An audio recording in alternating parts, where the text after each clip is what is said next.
Okay, good evening students. God bless you all. और financial statement sole proprietor with adjustment बहुत ही important topic है। इसकी 2 video YouTube पे मैंने अपलोड कर दी हैं। जो स्टूडेंट इस समय ये वीडियो देख रहा है प्लीज़ वो जाके पहले वो 2 वीडियो देखे, तब ये सारी समझ में आएंगी। और वीडियो को स्किप करके ना देखे। कुछ ऐसी चीज़ें भी हैं इंपॉर्टेंट जो मैं आपको वीडियो के बीच में कहीं भी बता सकता हूँ। पता चला आपने स्किप करी और वो मामला खत्म। ठीक है, तो आप स्टार्टिंग से देखें और उसे पूरा देखें। पढ़ाई के लिए 15-20 मिनट समय निकालें। ये वीडियो स्टार्ट करके एंड तक मत लाया करो। और 5 मिनट देखी नहीं, समझ में नहीं आई, छोड़ दी। समझने के लिए भी मूवी भी देखने जाते हो ना सिनेमा हॉल में, वहां भी कम से कम 3 घंटे की मूवी पूरी देखते हो, तो 10 मिनट बाद समझ में आनी शुरू होती है। तो किसी भी चीज को समझने के लिए 10-15 मिनट का समय दो, और वीडियो 20-25 मिनट की होती है, तो वो सारी समझ में आएंगी। ठीक है, तो आप भी चलिए स्टार्ट करते हैं। आज फाइनेंशियल स्टेटमेंट का मैं जो आपको थर्ड पार्ट लॉन्च कर रहा हूं, और थर्ड पार्ट में सबसे इंपॉर्टेंट एडजस्टमेंट है प्रीपेड एक्सपेंसेस। प्रीपेड एक्सपेंसेस को कई नाम से जाना जाता है। बेसिकली बेटा मैं आपको ये भी बता रहा हूं ना कि ये टॉपिक ना थ्योरी के रूप में भी एग्जाम में आते हैं। ये जो एडजस्टमेंट है इनके ट्रीटमेंट भी आते हैं, केवल एक न्यूमेरिकल्स ही नहीं आता। न्यूमेरिकल के अलावा ये क्वेश्चन थ्योरी के रूप में भी एग्जाम में पूछे जाते हैं। तो आज आपको बता रहा हूं प्रीपेड एक्सपेंसेस। प्रीपेड एक्सपेंसेस का मतलब है पेड इन एडवांस, खर्चे हुए नहीं परंतु उनका पेमेंट हमने क्या कर दिया, एडवांस में कर दिया। इसी को हम कहते हैं प्रीपेड एक्सपेंसेस। प्रीपेड एक्सपेंसेस को और भी नामों से जाना जाता है। अनएक्सपायर्ड एक्सपेंसेस भी कहते हैं इसको, कि जो एक्सपायर नहीं होते, जो हमने एडवांस में पे कर दिए हैं। इसको प्रीपेड एक्सपेंसेस को अनएक्सपायर्ड एक्सपेंसेस या एक्सपेंसिव पेड इन एडवांस भी हम बोलते हैं।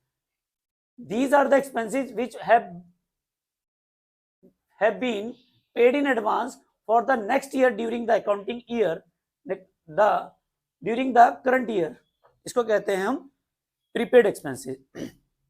तो प्रीपेड एक्सपेंसेस को अगर वन शॉट में बोलना है तो क्या बोलेंगे, वो खर्चे जिनका हमने पेमेंट एडवांस में कर दिया है, वो खर्चे हुए नहीं थे परंतु उनका हमने एक्सपेंसेस क्या कर दिया है, एडवांस में कर दिया। तो ऐसे खर्चे क्या माने जाते हैं, प्रीपेड एक्सपेंसेस। ठीक है, तो प्रीपेड एक्सपेंस की जनरल एंट्री जो होती है वो चीज देनी होगी। Prepaid expenses account debit to expenses account. Prepaid expenses की एंट्री होती है prepaid expenses account debit to expenses account.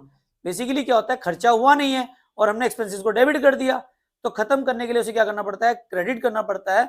और प्रीपेड एक्सपेंसेस हमारा करंट एसेट्स के रूप में बैलेंस शीट में आता है। फिर बात करते हैं ट्रीटमेंट इन फाइनल अकाउंट।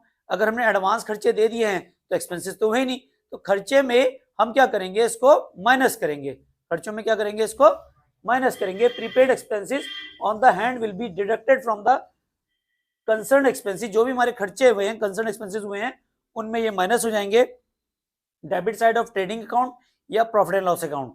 अब इसको कैसे समझते हैं, जैसे हमने वेजेस एडवांस दे दी या रेंट एडवांस दे दिया या सैलरी एडवांस दे दी, तो ये खर्चे नहीं माने जाते, ये क्या होते हैं, माइनस हो जाते हैं। जो हमने इस साल के खर्चे हैं केवल वही दिखाते हैं। ठीक है, ट्रेडिंग अकाउंट और प्रॉफिट लॉस अकाउंट में on other hand will be also shown on the asset side of the balance sheet. इसको हम बैलेंस शीट की एसेट साइड में भी दिखाते हैं। अगर प्रीपेड एक्सपेंसेस ट्रायल बैलेंस में दिया है, कहां दिया है, ट्रायल बैलेंस में, तो इसका मतलब ये ऑलरेडी एडजस्टेड हो चुका है। इसको सिर्फ हम दिखाएंगे asset side of the balance sheet में। कहां दिखाएंगे, asset side of the balance sheet. तो ध्यान रखना है प्रीपेड एक्सपेंसेस के बारे में 2 बातें आपको ध्यान रखनी है। प्रीपेड एक्सपेंसेस कंसर्न एक्सपेंसेस से डिडक्ट होते हैं। अगर prepaid expenses already trial balance में है तो इसका मतलब ये खर्चे ऑलरेडी एडजस्ट हो चुके हैं। इसको हम profit and loss trading account में नहीं दिखाएंगे, ये सीधा बैलेंस शीट में चले जाएंगे। समझ में आया। अगर ये ट्रायल बैलेंस में दिया है तो कहां जाएंगे, सीधा बैलेंस शीट में। कहां, एसेट्स में जाएंगे। ठीक है, और प्रीपेड एक्सपेंसेस का ट्रीटमेंट क्या है, ट्रेडिंग अकाउंट और प्रॉफिट एंड लॉस अकाउंट में से क्या करते हैं, डिडक्ट करते हैं कंसर्न एक्सपेंसेस से। अब देखो एक एग्जांपल कराता हूं, वहां से शायद अच्छा क्लियर हो जाएगा। अब ये ट्रायल बैलेंस दिया हुआ है आपको, क्या दिया हुआ है, ट्रायल बैलेंस।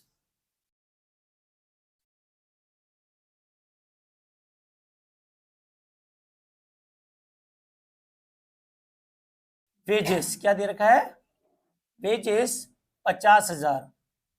ठीक है, रेंट दिया हुआ है 30,000 और क्वेश्चन में लिखा है प्रीपेड सैलरी 10,000। अब आपको ट्रीटमेंट क्या करना है, क्वेश्चन में एडजस्टमेंट दी हुई है, prepaid wages 5,000 and prepaid rent 7,000। अब आपको ये एडजस्टमेंट दी है, एडजस्टमेंट तो बहुत सारी दी होंगी, फिलहाल मैं प्रीपेड एक्सपेंसेस की एडजस्टमेंट बता रहा हूं। तो आप कैसे करोगे? सबसे पहले आपने क्या बनाया? Trading and profit and loss account, यही तो बनाओगे। अब मैंने आपको क्या बताया था कि इसका क्या करेंगे? कंसर्न एक्सपेंसेस से माइनस करते हैं। वेजेस कहां आता है? ट्रेडिंग अकाउंट में। वेजेस कितना दिया आपने? 50। कंसर्न एक्सपेंसेस से क्या करते हो आप? माइनस करते हो। प्रीपेड वेजेस कितनी है? 5,000। तो यहां पे क्या लिखेंगे आप? प्रीपेड वेजेस 5,000 की माइनस करो तो कितना आएगा बाहर? 45,000। ये तो ट्रेडिंग अकाउंट बंद हो गया। अब प्रॉफिट एंड लॉस अकाउंट इसके नीचे बनाते हो, उसमें क्या लिखोगे? To rent account. Rent account कितना है हमारा? 30 माइनस प्रीपेड कितना है? Prepaid rent 7,000। तो यहां कितना जाएगा? 23,000। समझ में आ गया यहां तक? इसके बाद आपने बनानी है बैलेंस शीट। क्या बनाओगे आप इसकी? Balance sheet. मान लो बैलेंस शीट बनाते हैं।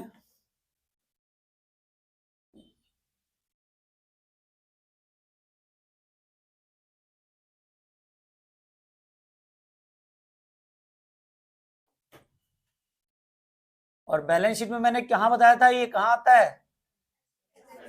एसेट साइड में। एसेट साइड में क्या आएगा? बताओ क्या क्या आएगा? एक तो ये वाला आएगा, मैंने आपको बताया था। जो आपका ट्रायल बैलेंस में दिया है वो कहां जाएगा? सिर्फ एसेट साइड में। एसेट साइड में क्या आएगा? प्रीपेड क्या है? एक तो सैलरी है, सैलरी कितनी है? 10,000। वेजेस कितनी है? 5,000। और रेंट कितना है प्रीपेड? 7,000। अब समझ में आ गया?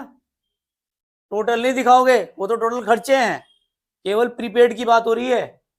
यहां पे क्या लिखा है कि prepaid expenses on the hand of will be deducted from the concern expenses. Concern expenses कौन से हैं? जिसके जो खर्चे हैं वो अगर प्रीपेड हैं तो कंसर्न एक्सपेंसेस में डेबिट साइड ऑफ ट्रेडिंग और प्रॉफिट लॉस में से डिडक्ट हो जाएंगे, और साथ ही साथ वो कहां शो किए जाएंगे?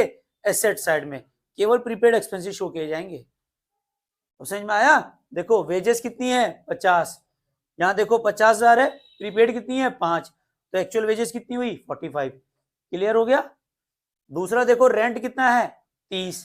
कंसर्न एक्सपेंसेस कितना है? 7, तो कितना रह गया? 23। अब ये जो प्रीपेड था कौन से वाला? एक तो 5,000 और एक ये 7,000, ये पहुंच गया बैलेंस शीट में। दो जगह ट्रीटमेंट हो गया भाई। एक अकाउंट में जनरल एंट्री में डेबिट कर रहे हो और एक क्या कर रहे हो? क्रेडिट। क्रेडिट साइड में तो ये माइनस हो रहा है और डेबिट साइड में कहां पहुंच रहा है? एसेट्स में। समझ में आ गया यहां तक? और दूसरा प्रीपेड एक्सपेंसेस जो है, प्रीपेड सैलरी है, ये कहां जाएगा? सीधा बैलेंस शीट में। जो ट्रायल बैलेंस में दिया हुआ है वो सिर्फ एक जगह जाएगा, और जो एडजस्टमेंट में दिया है वो पहले यहां माइनस होगा और वो सीधा बैलेंस शीट में शो होगा। क्या बात समझ में आ गई सबको? और जो ऑनलाइन व्यूअर्स है बेटा, आप स्क्रीनशॉट ले लीजिए आप इसका।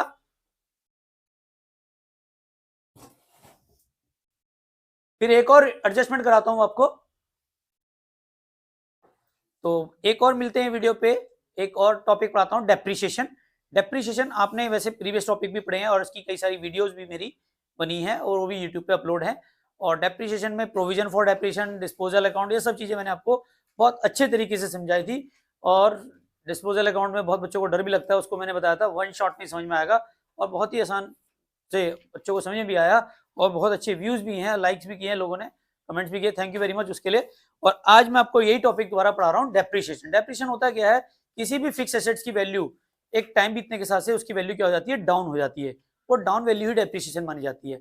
अब सर डाउन वैल्यू कैसे डेप्रिसिएशन होती है? चाहे आप एसेट्स को यूज करो या ना करो, आपने जैसे जैसे समय बीतता जाएगा उसकी टेक्नोलॉजी भी पुरानी होती जाएगी। जैसे आज की बात करूं, एप्पल 15 आ गया है मार्केट में, ठीक है, तो उसकी कोई वैल्यू डेप्रिसिएशन नहीं है। आज आप लेके आते हैं, अनबॉक्सिंग करते हैं, अच्छी खासी वैल्यू पे बिक जाएगा आपका। अगर आपने आज उसे बेचना भी चाहते हैं तो बिक जाएगा, लेकिन जिस रेट पे आपने खरीदा था उस रेट पे नहीं बिकेगा। मान लेते हैं 1,50,000 का खरीदा आपने, तो अगर आज उसे बेचना चाहते हैं तो 1,30 पे बिक जाएगा। 10-20 हज़ार उसकी वैल्यू ऐसी डाउन हो गई। चलो अब हम कहते हैं कि मैंने सील्ड पैक रखा, खोला ही नहीं, तब भी 5,000 वैल्यू गिर जाएगी उसकी, और 5 साल तक मैं उसको खोलूँ ही ना तो उसकी वैल्यू 15,000 भी नहीं बचेगी। उसका कारण है क्योंकि टेक्नोलॉजी क्या हो जाएगी, आउटडेटेड हो चुकी होगी। हो सकता है उस समय मार्केट में 6G लॉन्च हो चुका हो और 5G क्या हो जाए, आउटडेटेड हो चुका होगा। तो ये भी कारण है, जैसे आपके पुराने कंप्यूटर थे, पुराने कंप्यूटर जितने भी थे, Pentium, dual core, core two duo, सब खत्म हो गए। उसका कारण था टेक्नोलॉजी आउटडेटेड होना। तो डेप्रिसिएशन का मतलब ये नहीं है केवल आपकी किसी वजह से हो रहा है, टाइम के बीतने के हिसाब से भी हो रहा है। आप लगातार कांस्टेंट यूज कर रहे हैं, उसकी लाइफ डिक्रीज हो रही है। जैसे कार लेते हैं, 15 साल की लाइफ होती है उसकी, केवल गवर्नमेंट क्या रजिस्ट्रेशन देती है 15 साल। आप चलाओ ना चलाओ, घर पे खड़ी कर दो, 15 साल बाद उसकी वैल्यू खत्म, उसको कूड़े के भाव में कटवानी पड़ेगी आपको, ठीक है ना। तो ये है वैल्यू क्या होती है, fall in the value of fixed assets due to efflux of time, accident, कई सारे कारण हो सकते हैं जिसकी वजह से हमारी क्या एसेट्स में क्या होता है, आउटडेटेड टेक्नोलॉजी, इनकी वजह से भी डेप्रिसिएशन लग जाता है। अब सर डेप्रिसिएशन लगेगा ना भाई, मान लेते हैं मैंने कोई चीज खरीदी, मोबाइल ही खरीदा एप्पल का, आज खरीदा 1.5 लाख का, 1 साल बाद बेचूंगा तो कितने में बिक जाएगा? अंगद कितने में लेना चाहेगा? 1.5 लाख का मोबाइल है, बहुत सोच रहा है, कितने में लेगा? एप्पल लेने का मन है तेरा, 80-90 हजार में खरीद लेगा। 80-90 हजार में खरीदा तो इसकी वैल्यू जो डाउन हुई है उसका फायदा हुआ, मुझे नुकसान हुआ, नुकसान हुआ। तो जो नुकसान हुआ वो मेरा प्रॉफिट है या लॉस? लॉस कहाँ आता है? प्रॉफिट एंड लॉस के डेबिट साइड या क्रेडिट साइड? डेबिट साइड में लॉस आता है। तो डेप्रिसिएशन को वन हैंड में हम कहाँ लिखेंगे, इसीलिए बताया था इसकी एंट्री क्या बनती है, depreciation account debit to fix assets. और दूसरी मैंने बताया था डेप्रिसिएशन को कहां शो करेंगे, debit side of the profit and loss account, और दूसरा एसेट्स में से डेप्रिसिएशन की वैल्यू माइनस करेंगे asset side of the balance sheet में। Is that clear? कोई डाउट है तो कंफ्यूजन है फिर पूछो, ठीक है। पहला क्या बताया मैंने, डेप्रिसिएशन को शो करेंगे, कहां शो करेंगे, प्रॉफिट एंड लॉस के डेबिट साइड में और बैलेंस शीट की एसेट साइड में। अब आपको एक और इंपॉर्टेंट चीज बताता हूं, किसी भी स्कूल का एग्जामिनेशन का पेपर आए, क्या कहा मैंने, किसी भी स्कूल के एग्जाम का पेपर आए, इशारा तो समझ गए होंगे सारे बच्चे, है ना। तो हर एक के स्कूल के एग्जाम में ये डेप्रिसिएशन की एडजस्टमेंट आती है, इसके बिना अधूरा है क्या क्वेश्चन। जैसे जब शादी होती है ना, और वो जो पार्टी होती है कॉकटेल वाली पार्टी, उसके बिना शादी बेकार है ना। तो ऐसी आय हाय आलोक खुश हो गया भाई। सर क्या याद दिला दिया आपने भी, है। चलिए, तो अगर बात सुनो, मैं जो कहना चाह रहा था कि क्वेश्चन इसके बिना क्या है, अधूरा है। आप जितने भी क्वेश्चंस करेंगे सब में डेप्रिसिएशन आएगा ही आएगा, ठीक है ना। तो इसका कौन सी एडजस्टमेंट होगी, मोस्ट वांटेड एडजस्टमेंट। कौन सी एडजस्टमेंट है ये, मोस्ट वांटेड एडजस्टमेंट, यानी कि खतरनाक एडजस्टमेंट नहीं है, बहुत आसान एडजस्टमेंट है। ये आगे तो लड्डू है, इससे आसान एडजस्टमेंट नहीं है। देखो कुछ एडजस्टमेंट तो तुम्हें बता रहा हूं, ये मेरे पेपर में भी आएंगी, मजबूरी है, देनी ही देनी है, ठीक है ना। इसके बिना क्वेश्चन अधूरा है। तो उसको समझ लेते हैं कैसे करेंगे। सबसे पहले क्वेश्चन में लिखा है ट्रायल बैलेंस, ट्रायल बैलेंस में बिल्डिंग दी हुई है 5 लाख की, प्लांट एंड मशीनरी दी हुई है 2 लाख की, नीचे एडजस्टमेंट दे रखी है, चार्ज डेप्रिसिएशन 10% ऑन बिल्डिंग और 5% ऑन प्लांट एंड मशीनरी, ठीक है। ये क्वेश्चन दिया हुआ है आपको, ट्रायल बैलेंस में ये दोनों चीजें दी हुई है, और नीचे एडजस्टमेंट क्या दिया हुआ है, चार्ज डेप्रिसिएशन 10% ऑन बिल्डिंग और 5% ऑन प्लांट एंड मशीनरी। तो आप ट्रेडिंग अकाउंट में तो आता नहीं है, कहां आता है, प्रॉफिट एंड लॉस अकाउंट में। और प्रॉफिट एंड लॉस अकाउंट में कहां आएगा, डेबिट साइड या credit side? Angad debit side. तो सबसे पहले क्या लिखोगे यहाँ पे, डेप्रिसिएशन अकाउंट। किस में लिखोगे पहले, बिल्डिंग। बिल्डिंग कितने की है हमारी, 5 लाख। 5 लाख का 10% कितना आएगा, 50,000। करके दिखाऊं जीरो का अट्टा करके, आता है। 5 लाख का 10% कुछ बच्चे नहीं निकाल पाते ना, बता दिया मैंने, जीरो का अट्टा करके, ठीक है। 10%, एक जीरो से एक जीरो गया, एक जीरो से एक जीरो गया, 50,000 बचा। समझ में आ गया। चलिए, बिल्डिंग के बाद क्या आता है, प्लांट एंड मशीनरी। मशीनरी पे कितना डेप्रिसिएशन है, 2 लाख का 5%, तो कितना आएगा, 10,000। समझ में आ गया। ये तो बंद हो जाएगा। इसके बाद क्या बनाओगे, बैलेंस शीट। और बैलेंस शीट में कहाँ लिखोगे, एसेट साइड में। एसेट साइड में सबसे पहले क्या लिखोगे, बिल्डिंग। बिल्डिंग कितने की है, 5 लाख, और लेस करेंगे इसमें से डेप्रिसिएशन। देखो मैंने क्या कहा था, कंसर्न एक्सपेंसेस में से क्या करेंगे, माइनस करेंगे। लिखा ना, will also deducted on the asset side of the balance sheet. ठीक है, तो यहाँ पे बिल्डिंग कितने से माइनस हो रही है हमारी, 50,000। तो बिल्डिंग कितने की रह गई है वो, 4,50,000। समझ में आ गया। आप लोग जब बेटा क्वेश्चन करते हैं तो माइनस करके ऐसे दिखाया करो। तुम ना यहाँ पे दिखाते हो सारे माइनस करके, ऐसे मत दिखाया करो। अगला बताओ क्या है हमारा, प्लांट एंड मशीनरी कितनी है, 2 लाख। और 2 लाख पे डेप्रिसिएशन माइनस किया आपने 10,000, तो कितनी रहेगी वैल्यू। अब मान लो ये समझ में आ गया, कोई डाउट है, कोई कंफ्यूजन, तो आप यहाँ पे इसको नोट करें। और जो ऑनलाइन व्यूअर्स हैं इसका स्क्रीनशॉट ले लीजिए।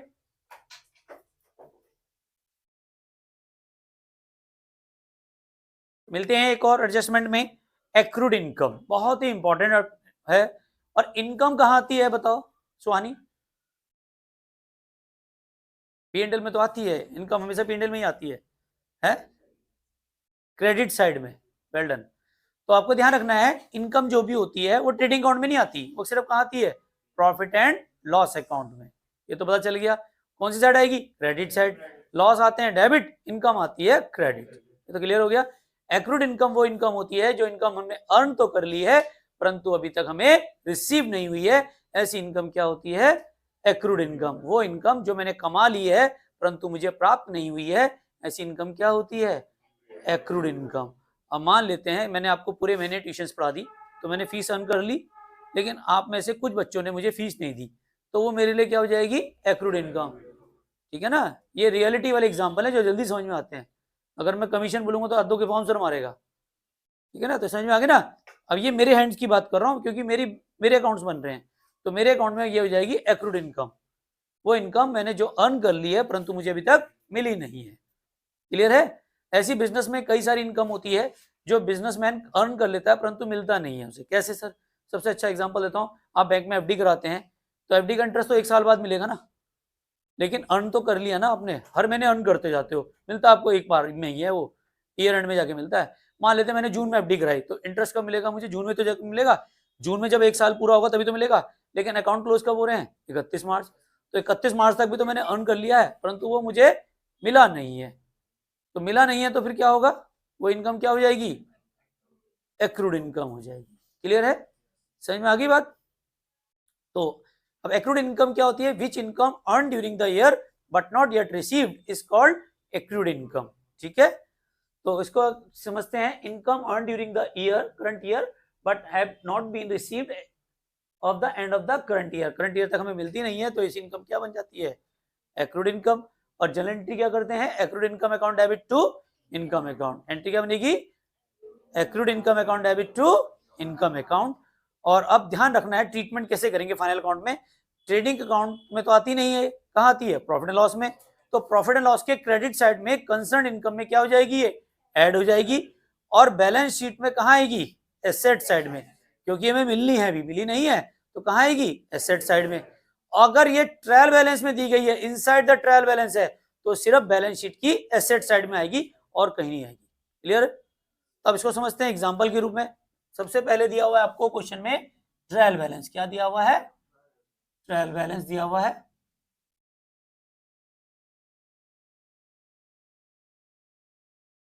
और एक दिया है आपको रेंट रिसीव,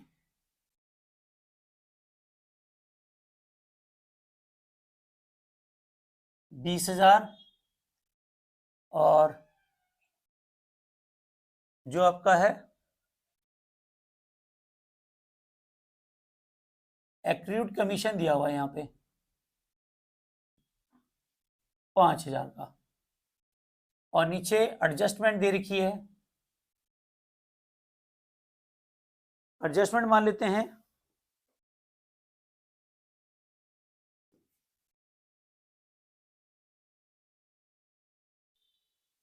एक्रूड हमें दिया हुआ है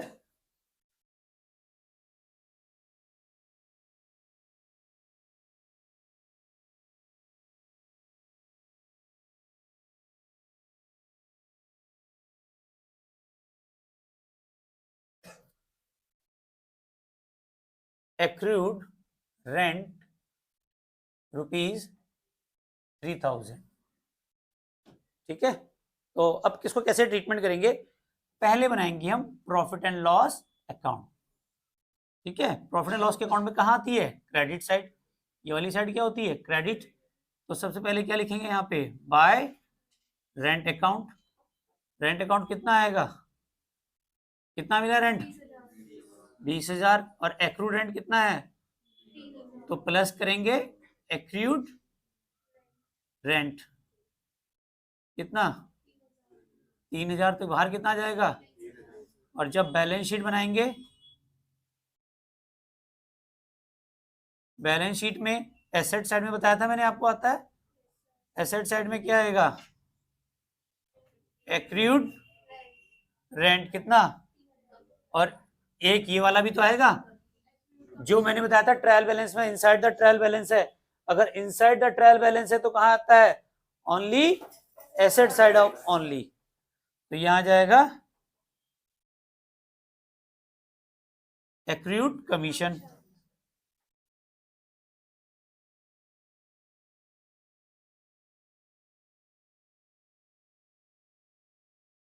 $5,000। इस तरह से ये हमारी बैलेंस शीट तैयार हो गई। तो क्वेश्चन के ट्रीटमेंट भी ये क्वेश्चनों के बीच में ऐसे ही आएंगे और आपको ऐसे ही करने हैं। और ऑनलाइन व्यूअर इसका स्क्रीनशॉट ले लीजिए। और बेटा एडजस्टमेंट करते रहिए, इंपॉर्टेंट एडजस्टमेंट है। इन्हीं के ट्रीटमेंट जब आप 1 बाय 1 समझ पाएंगे तभी ये क्वेश्चन आपके एग्जाम में हो पाएंगे, आप कैसे करेंगे। और इसके बाद मैं आपको और इंपॉर्टेंट एडजस्टमेंट कराऊंगा जो मैं आपको नेक्स्ट वीडियो में कराऊंगा। और तब तक आप इनकी प्रैक्टिस कीजिए। और आप मुझे इंस्टाग्राम पे भी फॉलो कर सकते हैं, बलूनी सर के नाम से ही हूँ। और वीडियो को अगर चैनल पे नए हैं तो प्लीज सब्सक्राइब जरूर कीजिए। और मिलते हैं नई वीडियो में। Thank you very much, love you all.